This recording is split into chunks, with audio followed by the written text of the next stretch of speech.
Tai mes dabar čia matome Just Camp 7052EB. Čia visi šitie pavadinimai, tai reiškia išplanavimus vidaus. Jo ilgis yra 7,4 metro, aukštis 2,94, tai yra pakankamai žemas kemperis. Plotis 233, interjero aukštis 213. Tai 213 tenais, kur nėra pakeliamos lovos viršum. Čia tualetas. Deflets, ko išsiskiria, jie naudoja va tokius jungtukus. Nu, niekur kitur aš nemačiau. Gal yra dar kažkur, bet iš tų didžiųjų kemperistų tai tik tai jie naudoja. Aš važinėjusiu Vespa bagažinės kemperį ir man visą laiką labai svarbu, kad čia būtų šitie kabliai ir kad būtų pakankamai žemas įvažiavimas, kad nebūtų labai sotus kampas. Tai čia viskas atitinka ir yra labai platus. Kai įvažiuoja Vespa, čia man problematika yra tai, kad čia jinai viską užima ir tuose kraštuose yra diržai, man labai sunku viską įdėti. Čia išsisprendžia tuo, kad čia yra didelis skyrius susidėti daiktams įvairiausiems. Tai čia labai ir griliams, ir leveriams yra labai gerai. Čia dar yra susidėti ir tenais dar yra susidėti, bet tenais pro kitą pusę pažiūrėsim. Yra kabliai, duris labai plačios, labai gerai šitas yra. Čia kas gerai yra ir blogai tuo pat metu, kad yra bortelis. Tai jeigu jūs varot, nežinau, motociklą ar kažką į vidų, neišvažiuos, o kiti kemperiai, kurie yra lygiai, tai išvažiuos. Bet lygiai taip pat iš tos pusės jūs negalėsite varyti. Tai čia irgi, Ir čia, kur sakiau, tas didelis skyrius yra, aš nežinau, gal galite parodyti operatorius. Žiūrėkit, mano visa ranka mes sulenda. Visi langai yra įleisti. Tai yra mažiau triukšmo, mažiau šiukšlių. Čia yra brangesnė technologija, negu kuri išleisti langai. Deflets turi dabar tokią naują trendą. Tos linijos gražiai nueinančios, tokios pasportintos. Kuo daugiau raudonos linijos, tuo sportiškesnis. Na, čia triuma, čia nieko tokio, nieko įdomaus. Aišku, viskas su užuolaidom. Dabar visi kemperiai bus ant Citroenų ir ant Fordų. Fiatų jau nebelaukit, nes yra labai didžiulės problemos su gamybom ir nebėra. Netgi Deflets pats pirmasis gamintojas kemperių negaus šiais metais jokių Fiatų. Bus tik tais Citroenai ir Fordai. Ką tai reiškia? Tai reiškia tai, kad Citroenas neturi automatų, o Fordas turi automatus. Jeigu norėsit automato, turėsit pirkti su Fordu. Tai ką, einam žiūrėkit duris. Man iš tikrųjų Defletso duris patinka, nes jos yra tikrai plačios. Čia yra lova, mano dabar 1,95–1,96 m, tai aš biškelį tai pasirėdęs turėti, bet jeigu jūs esate iki 1,90 m, bus labai gerai. Labai fainai, kad čia galima iškart pasidėti tapkutes, skėčius galima pasidėti ir bus patogu. Toliau yra šildymo sistemas, čia jau šildymą kokį pasirinksit, tokį turėsit, tai gali prisidėti televizorių, nes yra jungtukai, 220, čia yra antena jungtukai. Važiuojantis laiptai. Šaldytuvas čia yra tas Fordo standartinis, automatinis, veikiantis tiek nuo 12, tiek nuo 220. Aš šią kelionę suradau šitą skyrių iš tikrųjų, čia labai telpa daug visko. Tai čia jeigu turim įnas, man atrodo, įna šičia, tai galite susidėti, kad kiti gėrimai ar kažkas tai galite susidėti šitaip. Šičia yra, kur kaip pasidėti kokius nors daiktus, vaisius pavyzdžiui, ir išsistumi. Dažniausiai randi jau juos tokius senstelėjusius, nes paprastai netraukai. Ledus visą laiką išvežioju šičia, tai viskas gerai, tikrai gerai šaldo. Ir labai geras dalykas yra šitas skyrius. Čia visą laiką Karolina pasakojo, kad čia eina šaltis, daržovės, pavyzdžiui, laikyti ar kažką tokio. Mes su tokiu pat Just Go važiavom, prisimenu, į Rygą, ant Fordo tiesa buvo, ir sėdinės buvo tokios pat. Tai man labai padarė įspūdį geras šitą medžiagą, nes jinai yra ir graži, ir tokia labai maloniai lietimui. Jinai nėra tokia švelnutė, ne, jinai yra grubesnė, bet atspalvis man patiko ir medžiaga patiko. Tai va, tai čia ar Citroenas, ar Fordas jau tikrai visur kitur matėt mūsų aptarimus, standartinis, jisai nieko neišsiskiriantis. Stalas turi nuleidžiamą koją, tai jūs galit, stalas labai patogiai iš visų pusių ir netgi šitas galės sėdėti žmogus. Platforma stalo važiuojant ilga, tai visuose vietose bus labai patogu sėdėti ir dalyvauti vakarėlė. Šešiese galima sėdėti. Koks jausmas, klausyk, maniau, kad išpyliau, bet čia nieko, tik dekoracija. Čia spintelė nėra didelė, nes čia yra tas mechanizmas važiuojantis. Čia irgi bus spintelės, bet jos nebus. O Jėzu, čia šis mažytė. Čia šiek mažytė labai spintelė, knygai pasidėti. Čia gali pasidėti nereikėta Lietuva. Aišku, čia galima pasidėti, kas labai gerai. Ir tenais irgi yra jungtis elektros. Jeigu reikia kažką pasikrauti ar kažką tokio. Čia va šitaip paprastai būna, jeigu leidžiat lovą, reikia padaryti šitaip, kad nusileidus lovą nesusigadintumėt mechanizmo. Pamėginkime nuleisti lovą. Taip greitai, blemmas, aš nežinau, kas leidžiasi. Čia yra dvigulė lova su apšvietimu, su stoglangiu. Labai gerai, kad čia stoglangis yra ir tenais yra. Tai tas, kas miega, nesijaučia klaustrofobiškai ir mato, koks oras. Aš žinau, kad vaikai labai mėgsta tokius mechanizmus pažaisti. Čia yra raktelis. Jeigu mes ištraukiam, jis neveikia. Svarbiausia, nepameskit raktelių. Dėl saugumo visų pirma reikia vis tiek užsekti. Virtuvę, ką čia galim išvirti, galim kiaušinienę, šaltibarščius, kugelio ne, pieniškas dešrelės su bulviom tai ore. Čia juokauju dėl to, kad man labai sunku gaminti. Čia yra toks momentas labai faina, kad galima atsistoti su ūgiu, nes pas kurių kemperių gamintojų tenais būna, kad dėl kažkokių priežasčių negalima.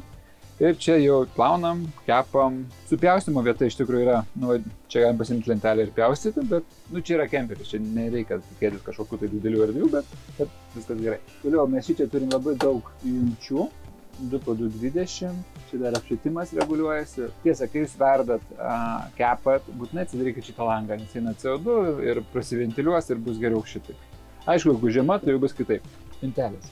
Spintelės čia mes turim šiukšlinę ir turim labai gilias. Aš tiesą nežinau, kad jeigu tenais pasidėsi ar ten ką nors berasi, bet jūs tokio gilio spintelę įsivaizduojat, čimodaną galit pasidėti. O jeigu tą nusiimt, tai 2 galit. Čia jeigu dar galit kabyklą pasidaryti. 1, 2, 3. Labai fainai, kai kurie gamintojai jau atsisakė šitų įdėklų, bet gerai, kad dėkšlės neatsisakė, nes pas mūsų tai būna tvarka. Priešingų atveju būna toks balaganas šilnus. Turim čia dar didelę, bet tikrai labai didelę lentyną, tokio gilio. Tai čia, labai, čia dar. Aš nežinau, kaip tu viršui pasiektum, jeigu ką pasidėtum, liptum tikriausiai ant čia. Bet iš esmės labai didelis vietos. Dušas kaip dušas, 1,95 m su batais, tai tikrai užteks. Vietos tikrai yra daug, pakankamai. Atrodo kvailai, bet labai gerai, kad šitie prilaikytojai yra. Nes pas daugumą kemperių gamintojų yra maždaug tik taip padaryta, o šitų ir nėra. Tai čia labai sveikintina. Tu žiūrėk, tu matei, čia galime reguliuoti vandens padavimą. Ar taip, ar naip. Čia kaip namuose iš tikrųjų. Ir labai gerai, kad yra 2 nubėgimai. Tai čia ir čia, kad nesusidarys baseinų. Ir dar turim rankšluosčių laikiklį. Ar hidrokostiumą galėsit pasiūlyti, ar kažką tokio išsidžiovinti. Čia galima atsitverti nuo ten tų žmonių ir jeigu norit savo reikalus daryti. Ir jeigu jūs norėtumėte atsitverti dar nuo miegamojo, tai yra užuolaida. Tai čia turėtume tokią visiškai privačią erdvę. Kesa, duok šašlyką, ką? Šviesos tikrai bus, čia galima sutraukti, jeigu nenorim, kad matytų. Turim pasidėti čia, vyriausias aktus ir labai gerai, kad yra tos gumos. Tai kas važiuojat su kemperiu, tai žinot, kai važiuojat per duobes ar per posūkius, visą laiką yra toks biškai jausmas, kad tuoj kažkas iškris. Tai yra. Tai čia šiuo atveju čia susidėjus to nebūtų. Ir aš matau, kad čia ir kitoj pusė yra. Kosmetikos tikrai daug galėsit pasirinkti, svarbiausia nepamirškit, paspausti mygtuką, kad užsifiksuotų veidrodis. Kabyklas 4 labai gerai. Čia dar pasėti, bet čia labai daug yra iš tikrųjų. Labai yra daug jungčių. Tai labai smagu. Ir reikia tas nusiplauti. Ir labai gerai, kad nėra iškilimo, kad jūs viską galėsite taip nustumti ir nuplauti. Mes visą laiką, pavyzdžiui, kai keliaujam, tai pas mūsų kitam kemperio gamintojui tokių dalykų nėra, dėl to mes visą laiką čia laikom stiklinę su pasidėt dantų šepetėlėm ir dantų pastai. Čia jau gerai, neiškris, nenukris. Čia yra tikrai geriau padaryta. Čia mes turime kabyklas, tai tikrai suknelės, kelnės tikrai nesidės ant žemės, nes labai žemai yra, labai didelis tarpas yra, tai tikrai daug susidėsit. Arba galit kažką tai labai suštabiliuoti labai stipriai. Kitoje vietoje mes turime elektrą ir lygiai tokį pat dalyką, taigi kabyklą. Labai gerai, kad daug kabyklų yra iš tikrųjų. Kai susidedi taip drabužius, tai jie susiglamžia, nelabai atrodo. Bet kai yra kabyklos, jie labai gražiai visai, kad tie drabužiai atrodo. Tai man labiau patinka šičia. Jau labai man nepatinka eiti ten po kempinguose ieškoti to lygintuvo.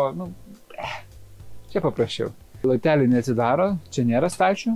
Ir čia aišku yra išvažiuojamas. Ir nei pas vieną gamintoją iš tikrųjų aš nesu matęs tokių storučių žinių. Nei pas vieną. Pas gerų gamintojų būna šitaip, pas prastesnių būna šitoksai, bet kad tiek. Čia visur yra grotelės, nėra kad tik lenta, nes pas pigiųjų gamintojų būna tik lenta, vadinasi, tada po kiek laiko pradės kauptis drėgmė, pelėsis ir bus negerai labai. 1,93 m, su batais 1,95 m. O, žiūrėk, tai čia jos yra ilgesnės, nes būna dviejų tipų kemperiai, kur čia būna koks 1,90 m, o čia yra kokie 2 metrai ilgis. Tai čia turit labai didelį kambarį ir čia galite miegoti su vaikais, nežinau, 4 gal. 3 tai tikrai labai lengvai, bet ir gal 4. Ir čia labai fainai yra tuome, kad čia yra daug pasidėt vietom, tai čia knygom, įvairiausiam IT dalykams, irgi yra jungtis. Ir aišku, čia susiliena. Čia ta pati medžiaga, ir labai gražiai padaryta, čia medis, čia tokia šilta medžiaga, tai yra toks duodamas labai stiprus jaukumas. Čia negi yra statiškai įdėti paminkštinimai, kad kai važiuojat, kad nebarškėtų. tai šitas kemperis tikrai bus tylus. Nebus trokš. O pažiūrime, čia yra. Yra ir čia. Matot, yra ir čia. Dabar mes kainų dar nežinom, bet jisai bus prie middle klasės, jisai nebus prie ten aukštos kainos, bet ir jisai nebus tas pats pigiausias. Čia yra irgi dar 220. Mes dar čia turim pasidėti įvairiausiam daiktam, pavyzdžiui, batam. Mes kai važiuojam, turime kiekvienas bent po dar porą batų, tai čia batų prisidedam, sunku išeiti, o čia galima viskas sudėti ir bus labai gerai. Jeigu patiko, spauskit laiką. Ne, bet rimtai, jeigu patiko, tikrai paspauskit laiką, blemas, aš tikrai labai stengiuosi. Ir parašykit komentarų, tikrai mielai atsakysiu. Ačiū labai jums. Iki.